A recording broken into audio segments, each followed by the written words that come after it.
Assalamualaikum warahmatullahi Warahmatullahi wabarakatuh. wabarakatuh. Di sini kami akan presentasi tentang tugas hidrologi teknik. Nah, di sini perkenalkan, nama saya Aji Gima Pratama. Nama saya Putri Rahmadillah. Nama saya Hendra Saputra. Oke, untuk presentasinya akan dimulai oleh Bang Hendra. Share dulu.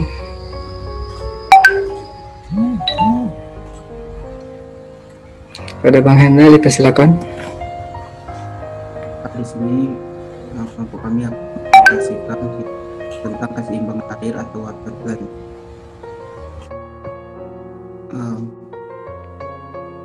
Keseimbangan air atau water balance merupakan siklus air yang keseimbangan di mana besar aliran air yang masuk atau kesediaan inflow dan keluar kebutuhan outflow siklus adalah sama. Adapun komponen dari kesediaan air inflow ialah air sungai, air hujan, mata air, dan komponen dari kebutuhan air outflow ialah air baku, evaporasi, evapotranspirasi, air irigasi, sedangkan ketidakseimbangan air adalah kebalikannya. Keseimbangan air adalah siklus hidrologi tergantung pada daerah yang diamati sesuai dengan inflow dan outflow. Siklus hidrologi merupakan konsep dasar tentang keseimbangan air secara global dan juga menunjukkan semua hal yang berhubungan dengan air. Itu ada di siklus hidrologinya, ada gambar, yaitu runoff. Runoff adalah bagian curah hujan atau curah hujan yang dikurangi evapotranspirasi dan kehilangan air lainnya yang mengalir dalam air sungai karena gaya gravitasi. Airnya berasal dari permukaan maupun dari permukaan atau surface. Runoff dapat dinyatakan sebagai tebal runoff, debit aliran, dan volume runoff. Aliran runoff biasanya dipengaruhi untuk menunjukkan adanya gravitasi proses pengumpulan air mengalir yang akhirnya menghasilkan aliran sungai. Tipe proses aliran itu adalah sebagai berikut. 1. Aliran hujan yang langsung pada tubuh pencairan sungai. 2. Aliran di atas permukaan tanah. 3. Aliran permukaan. 4. Aliran langsung di bawah permukaan. 5. Aliran permukaan langsung. 6. Aliran dasar. Proses terjadinya limpasan permukaan atau runoff. 1. Infiltrasi, kurva kapasitas infiltrasi, curah hujan, retensi. Proses runoff akan berlangsung terus selama intensitas hujan lebih besar dari kapasitas infiltrasi aktual, tetapi runoff segera berhenti pada saat intensitas hujan menurun hingga kurang dari laju infiltrasi aktual.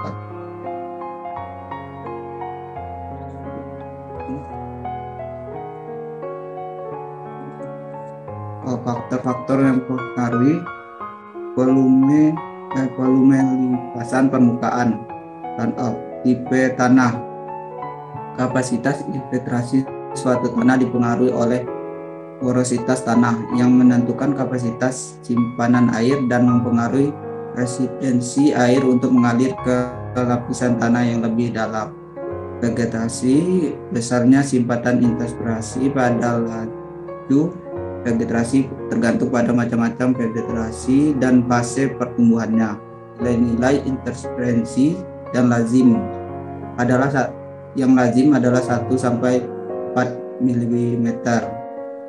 Itu selanjutnya kemiringan dan ukuran daerah tangkapan. Pengamatan pada petak-petak untuk runoff menunjukkan bahwa peta-peta pada lereng yang curah menghasilkan runoff lebih banyak dibandingkan dengan peta-peta pada lereng yang landai. Selanjutnya kegiatan manusia. Yang selanjutnya lagi elemen meteorologi. Elemen meteorologi meliputi kapasitas intensitas curah hujan dalam daerah pengaliran. Elemen sifat fisik. Elemen sifat fisik yaitu elemen yang daerah pengaliran yang meliputi tata guna lahan dan tanah dan kondisi topografi daerah yang mengalir di sekitar. Selanjutnya akan dibacakan oleh teman kami lagi.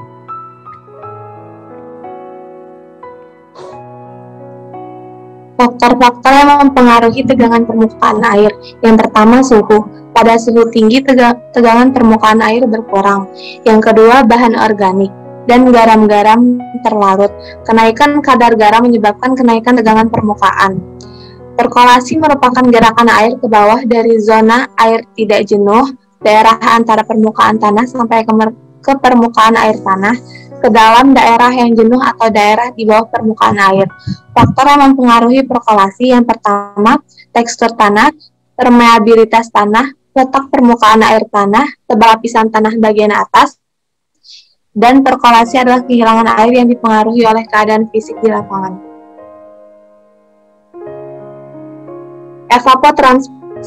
Evapotranspirasi merupakan salah satu proses yang sangat penting dalam keberjalanan siklus air. Siklus air ini berperan dalam mengembalikan air menuju atmosfer, sehingga siklus air berulang secara konstan. Proses ini juga penting dalam perhitungan air, terutama untuk tanaman. Evapotranspirasi sendiri terbagi menjadi dua proses, yaitu proses evaporasi dan juga proses transpirasi. Kedua ini memiliki proses terjadi yang berbeda-beda, namun keduanya sama-sama memindahkan air dari permukaan bumi ke atmosfer. Evapotranspirasi pada dasarnya adalah kombinasi proses kehilangan air dari suatu lahan menuju ke atmosfer melalui dua proses, yaitu evaporasi dan transpirasi. Evaporasi adalah proses di mana air diubah menjadi uap air dan selanjutnya uap air tersebut dipindahkan dari permukaan lahan melalui proses penguapan ke atmosfer. Proses ini terjadi pada berbagai jenis permukaan seperti danau, sungai, lahan pertanian maupun dari vegetasi yang basah. Evaporasi terjadi karena air yang ada di permukaan dipanaskan oleh radiasi matahari kemudian berubah wujud menjadi uap. Sedangkan transpirasi adalah penguapan air yang berasal dari tanaman sebagai akibat dari adanya proses fotosintesis yang menghasilkan oksigen dan juga uap air. Jika dijelaskan secara teknis, transpirasi adalah pergerakan air dari dalam tanah menuju pembuluh jaringan yang ada di tanaman. Air yang sudah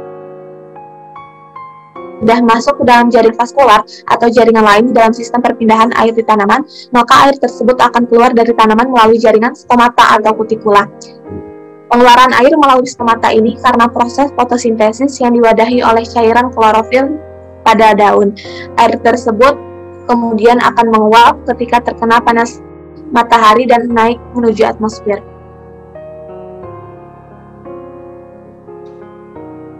Cara menghitung evapotranspirasi. Yang pertama ada metode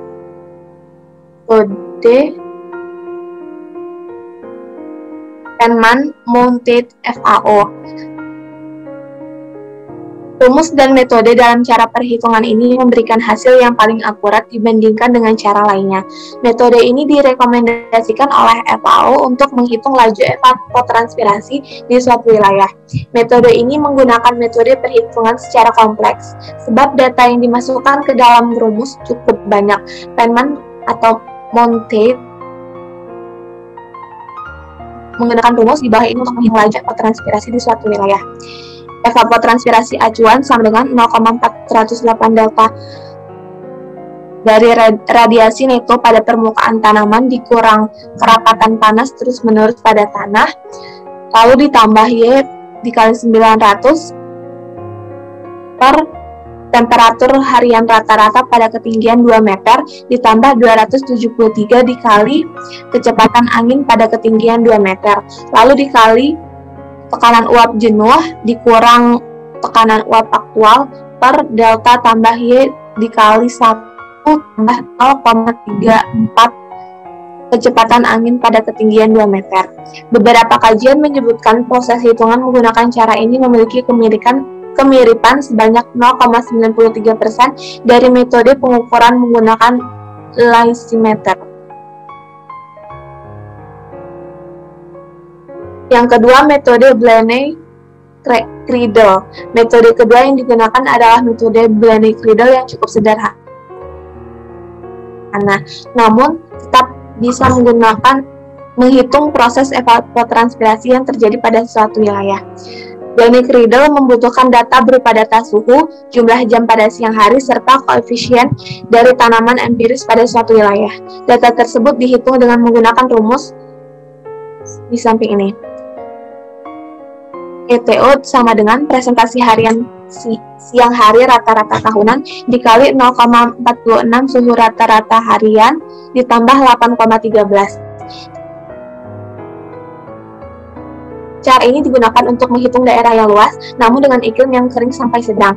Data yang dibutuhkan dalam metode ini adalah presentasi harian siang hari dan rata-rata tahunan, serta suhu rata harian suatu wilayah.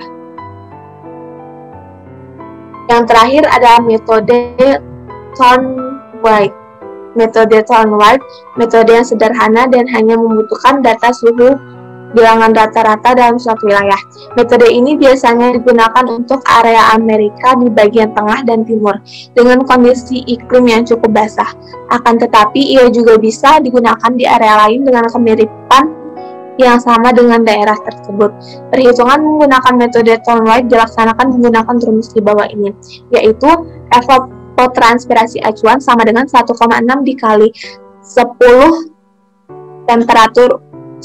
dikali temperatur udara rata-rata bulan per heat index tahunan atau musiman dikali koefisien tempat yang diteliti. Selanjutnya akan dijelaskan sama teman saya. Selanjutnya adalah contoh perhitungan evapotranspirasi.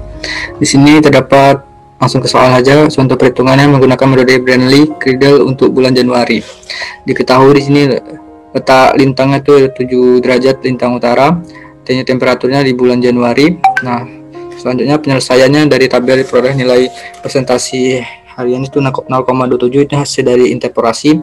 Untuk nilai C itu ada angka koreksinya itu sama dengan 0,8.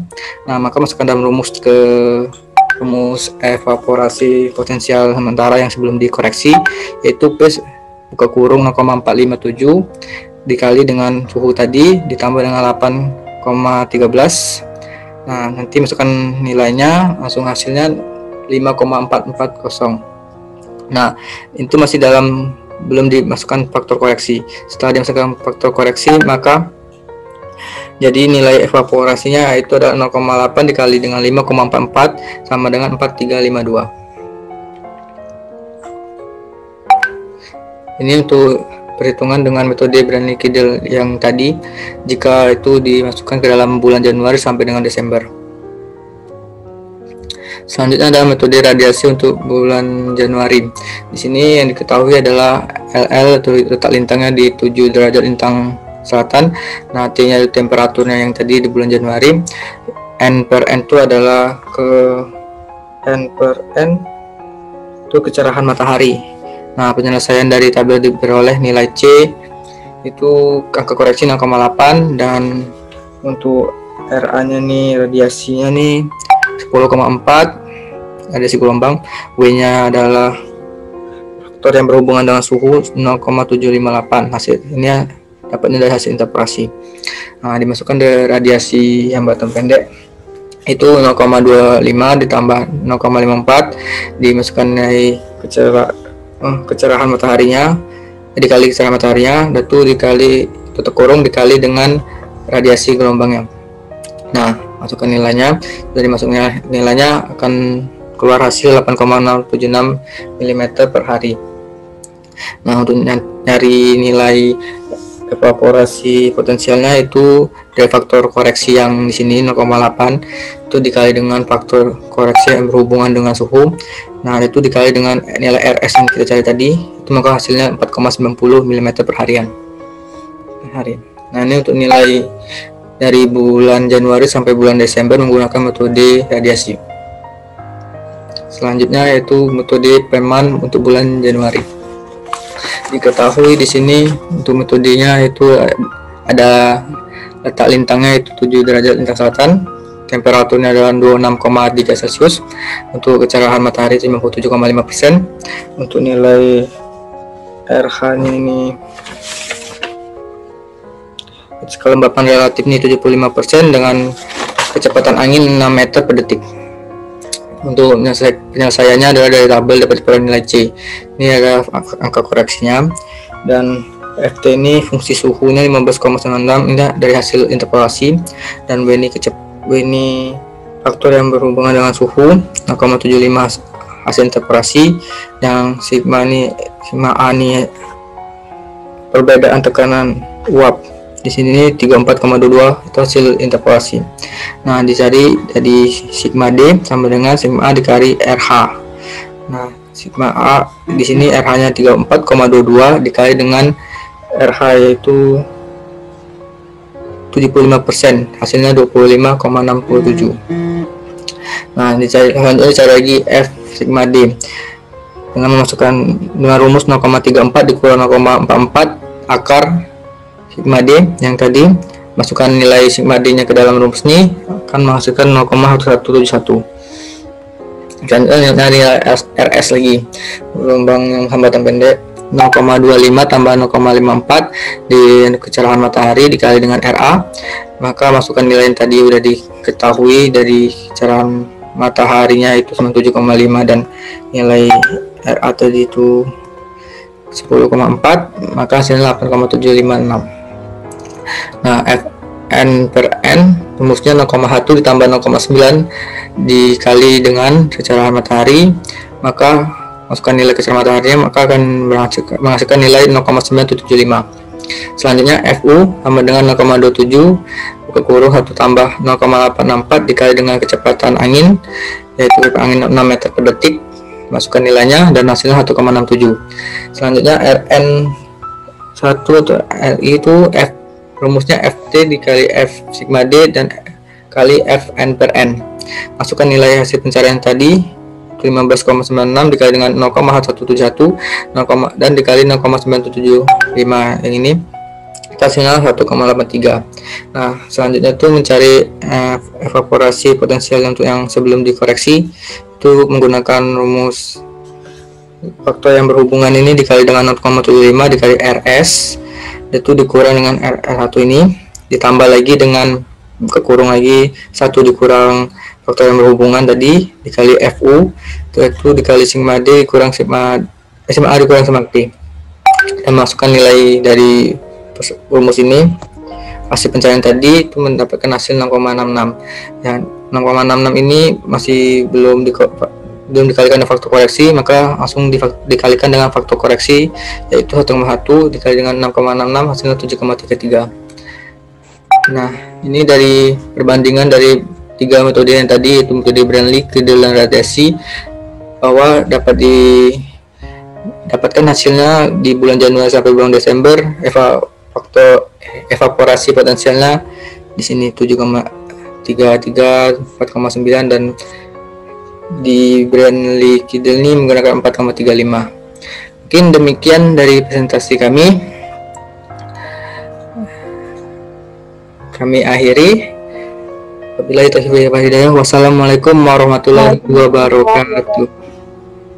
Waalaikumsalam. Terima kasih.